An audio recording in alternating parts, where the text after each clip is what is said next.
This is ASBR Boxing, and delighted to be joined by Niall. It's final prediction time, Niall. We're here discussing the huge main event, Day of Reckoning in Saudi Arabia, on Saturday, 23rd of December, of course. Christmas treat for boxing fans. The main event, as I mentioned, heavyweight contest between former two-time heavyweight champion of the world, Anthony Joshua, as he takes on being foreman. He's only lost once, Otto Wallin. Now, don't know about you, mate, but the closer this event's got, the more excited I am. I am like a kid waiting to get up on Christmas Day. I really, really am. I'm really excited for this whole, not just this fight. Obviously, I'm this fight, but the whole event. I'm really, really looking forward to it. What are your final thoughts, and are you really looking forward to this one as well? Yeah, I can't wait. I have to echo what you said there. It's one of the best cards I think we've ever seen in our lives, just top to bottom. It's stacked. And I am really looking forward to it. Just sitting and watching it from start to finish. As you said, not just the main event itself, but top to bottom, so many intriguing fights on it. Yeah, I can't wait for this one.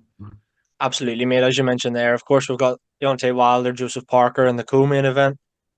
Got a really interesting and intriguing fight between Daniel Dubois and Jarrell Miller.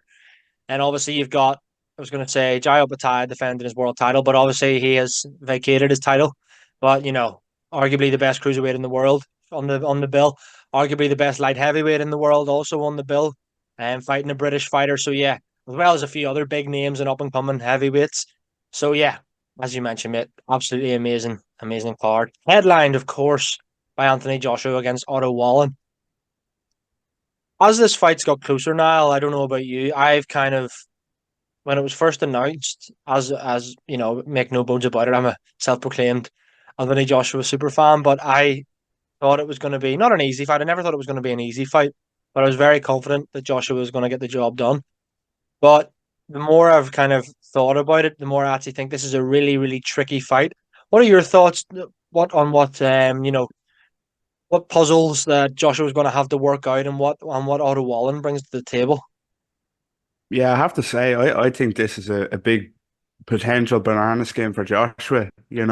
Wallen is he's not world level. He hasn't proved well. You'd say possibly should have beaten Tyson Fury, but he's kind of borderline world level fighter. But he's a southpaw. He's confident. He's coming to win. He's capable. He's technically proficient. He's not the biggest puncher for a heavyweight, but he's a good boxer, and he's coming in with confidence now. We had a good scalp last time out against Gassiev in Russia. Say what you want about Gassiev. He hasn't been the same since he moved up, but it's still a good name on his record, especially over in Russia. So yeah, I think he's won 6 fights since he fought Fury. So he's confident and he's coming to win. And Joshua, as you said, I know you're a big Joshua fan, but I don't think I think Joshua has seen his better days. I think he's I don't want to say on the slide totally, but he's definitely not what he was. I've said throughout the build up to this, I've said if it was the Joshua of old, pre kind of Ruiz one, that he'd blast through Otto Wallin, and I'd be pretty confident in saying that. But it's a more conservative kind of tentative Joshua we're looking at now. So I think, yeah, I think this is a real tricky one for AJ. Without getting too much into predictions, I still think he might have enough to get it done, but I think there's going to be a few hairy moments here for him. Absolutely, yeah, mate. I kind of understand what you're saying. Of course, yeah, I also think that it's interesting the fact that Otto Wallin is a southpaw, of course, as well.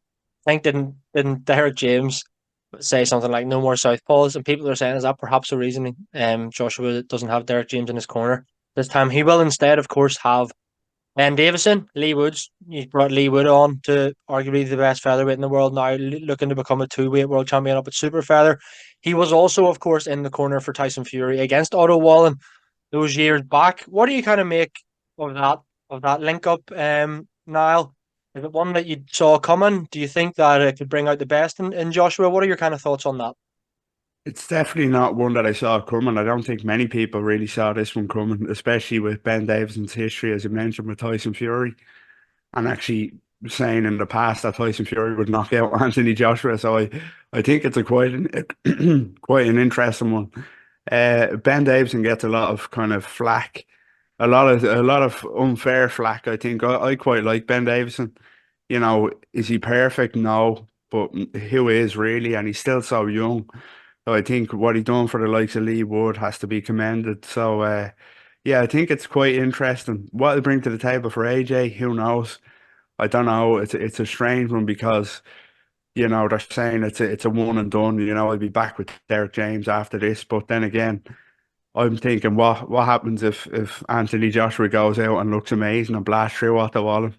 It could become a more permanent kind of partnership. So, yeah, as I say, I like Ben Davison, so I hope he kind of does well with Joshua. But in terms of what he brings, I don't know. The hope is for probably yourself and the rest of the Joshua fans is that he gets him back to that old kind of spiteful, ruthless AJ. The aggressive combination puncher. So. Hopefully that's the case, but who knows? We can only wait and see. Yeah, absolutely, mate. You almost took my line there. I was going to say, what I was going to say there was, if all if buts and maybes, but say Joshua does go in and look sensational, and is back to his old Joshua as boxing media and boxing fans are kind of calling it, the old ruthless come forward. He wasn't gung ho, I would say, Joshua. I don't think he was ever really gung ho apart from the early part of his career, but he was more calculated. More stepping in with the jab with intent rather than just throwing it out, following it up with the right hand. Whereas now I feel like, maybe he's not as he's just kind of popping the jab out without any real intent. Before he was throwing that jab out, spiteful, trying a big stiff jab.